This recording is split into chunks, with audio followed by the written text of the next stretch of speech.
2019 रोजी महाराष्ट्रामध्ये प्रदर्शित झाला। या चित्रपटाला अतिशय सुंदर असा रिस्पॉन्स लोकांनी दिला, रसिकांनी दिला। रसिकांचे मी मनापासून धन्यवाद व्यक्त करतो।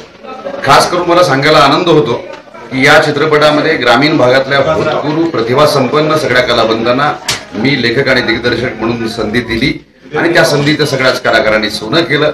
त्या कलाकारांचे मनापासून अभिनंदन या ठिकाणी करतो आणि त्याचबरोबरीने याच औचित्याने आज गुळपोळी तालुका बार्शी या ठिकाणी ग्रामस्थांनी आम्हाला मोठ्या मनाने आम्हाला या ठिकाणी बोलवलं, सन्मानित केलं।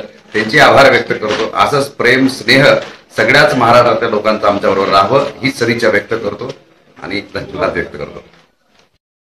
मी विनीता सोनवणे 8 फेब्रुवारीला अख्ख्या महाराष्ट्रात रिलीज झालेला मराठी चित्रपट प्रेमरंगची मुख्य नायिका। मी प्रेमरंग या चित्रपटामध्ये मुख्य नायिकेचं काम केलंय। विभा नावाचं एक सुंदर कॅरेक्टर मी प्ले केलंय। मी मूळ गावची सोलापूरची आहे, जरी पुण्यात आता मी राहत असेल तरी सोलापूरचं आणि माझं खूप जवळचं नातं आहे। ग्रामीण भागातील लोकांना या पिक्चरमध्ये जास्तीत जास्त संधी दिली गेली आहे। शरद गोरे सरांनी जे ग्रामीण भागातील लोक आहेत त्यांच्यातील हिडन टॅलेंट त्यांनी ओळखलं आणि आम्हा लोकांना त्यांनी एक हिरोईन किंवा एक जे काही रोल आहेत बाकीचे ग्रामीण लोकांचे त्यामध्ये त्यांना सगळ्यांना एक चांगला प्लॅटफॉर्म दिलाय। आणि आज पूर्ण प्रेमरंगची टीम आम्ही गुळपोळी या गावात आलोय। इथे आमचा आदर सन्मान आणि सत्कार घेण्यात आला, त्यामुळे खूप छान वाटतंय की पब्लिकने खूप छान प्रतिसाद दिला। प्रेमरंग हा चित्रपट सुपर हिट ठरला आणि या गोष्टीचा मला खूप आनंद आहे। Thank you so much. मी संभाजी बारगोले, आपल्या तालुक्यातील रहिवासी आणि सोलापूर जिल्ह्यातून जवळजवळ बरेचसे बार्शी, सोलापूर, माढा या विभागातलेच कलाकार बरेचसे आपल्या चित्रपटात आहेत।